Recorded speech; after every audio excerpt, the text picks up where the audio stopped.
Two exercises, one goal. Only one of them is secretly burning fat 3 times faster, a pow, and it's probably not the one you think. Welcome back. Today we're settling the biggest debate in fitness, once and for all. Millions of Americans choose between these two every single morning, but most are picking the wrong one. Which one actually burns more fat, and which one is wasting your precious morning time? The answer lives deep inside your cells entering, and science has finally figured it out. We ran a simulated 30-day real-life test. Same person, same calories, same goal, burn fat. Let's start with what everyone obsesses over, calories. A 150-pound person walking 30 minutes burns roughly 150 calories. Now, decent, but not dramatic. The same person cycling the same 30 minutes? Almost 300 calories calorie. That's nearly double. When you stack them side by side, the gap is impossible to ignore. But here's where it gets really interesting. Calories alone don't tell you what's actually being burned. Your body has two main fuel sources, fat and sugar tang, and your exercise intensity decides which one gets torched. The fat-burning zone sits at 60–70% of your max heart rate, trying steady, moderate effort. A brisk walk puts most people comfortably inside that zone. It is burning fat. Cycling at moderate pace pushes you higher into a zone where you're burning both fat and sugar rapidly. Here's cycling's secret weapon. Your body keeps burning calories for hours after you stop. Studies show cycling can elevate your metabolism for up to 14 hours post-workout. Walking? About 2. Imagine this is your morning thorough. 30 minutes, same energy, same route.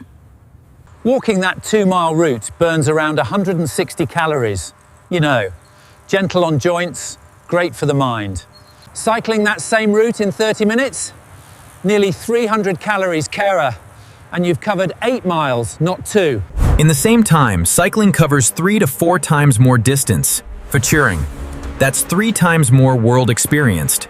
Cycling fires up more major muscle groups at once, meaning more tissue consuming energy. Walking primarily engages lower legs and calves, effective, but a smaller engine. Both exercises strengthen your heart, but cycling's higher intensity delivers stronger cardiovascular adaptation. Here's where walking actually wins, It puts more impact on your joints than cycling. Cycling is one of the lowest impact cardio exercises on earth. Your knees will thank you if you're recovering from injury. Over 60, or just starting out. Walking is the smarter, safer choice. If you want maximum fat burn in minimum time, cycling is built for you. Let's run our 30-day simulation, 4Co. Same starting weight, same diet, 2 different exercise paths. After 1 week of daily 30-minute walks, 1.2 pounds lost, mostly water weight and a small fat reduction. The cyclist after 1 week, 1.8 pounds, and the fat distribution difference is already visible. Cycling consistently spikes your resting metabolism higher, even when you're sitting at your desk. Cycling triggers a surge of fat-burning hormones that walking simply doesn't stimulate at the same level. By week 2, our walker is in a great groove. 2.5 pounds gone, and energy levels improving. The cyclist has dropped 4.1 pounds, have a nearly double thigh, and muscle definition is already appearing. Visceral fat, the dangerous deep belly fat, is reduced faster with higher intensity cycling. But here's walking's secret power, It dramatically lowers cortisol, the fat-storing stress hormone. High stress means high cortisol, and high cortisol signals your body to store fat around your midsection. Walking in nature triggers serotonin and dopamine releases that cycling indoors simply can't replicate. Outdoor cycling delivers its own endorphin rush in Thao, plus the thrill of speed and freedom. Week 3 Pan, the walker is thriving. This has become a daily habit. Total loss, 4.2 pounds. The cyclist hits 7.3 pounds lost per pedal, with visible changes in the arms, waist, and legs. Here's the real truth. The best exercise is the one you'll actually do every single day. Studies show people are more likely to stick with walking long-term treks, and consistency always wins.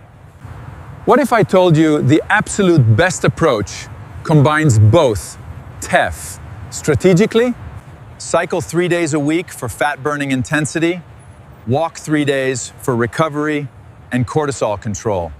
Day 30 gum, and it's time for the final reveal. After 30 days of daily walking, 5.8 pounds of fat lost, better sleep, lower stress, remarkable.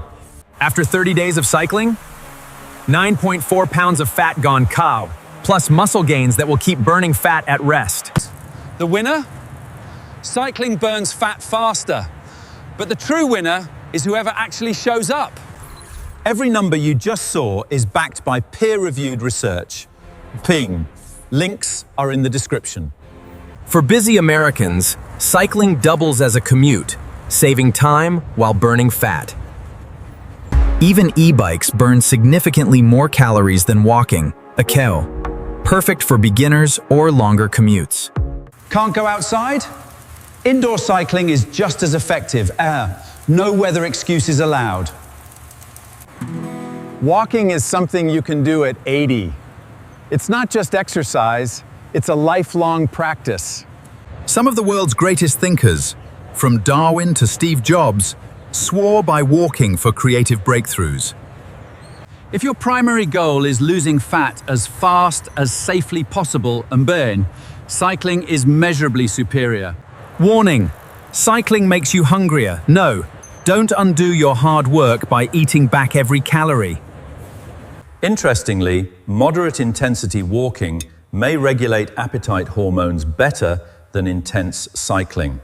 Cycling too hard, too often, actually raises cortisol calming, which can paradoxically make you store more fat.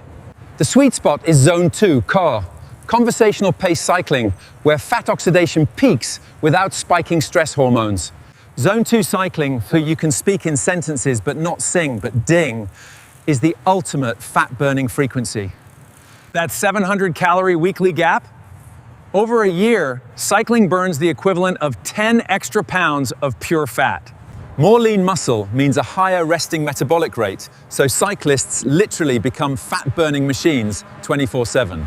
Walking preserves muscle beautifully, making it perfect for active recovery days between intense sessions. For fastest fat loss, cycle. For a lifelong habit you'll never quit, a walk. For elite results, do both.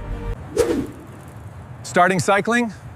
3 simple rules. 20 minutes, Zone 2 pace, add 5 minutes every week. Maximizing walking, hit 10,000 steps, find hills, and walk 10 minutes after every meal.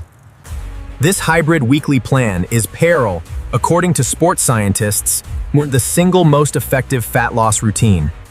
Up front, cycling costs more, but per calorie burned, it's actually cheaper long term.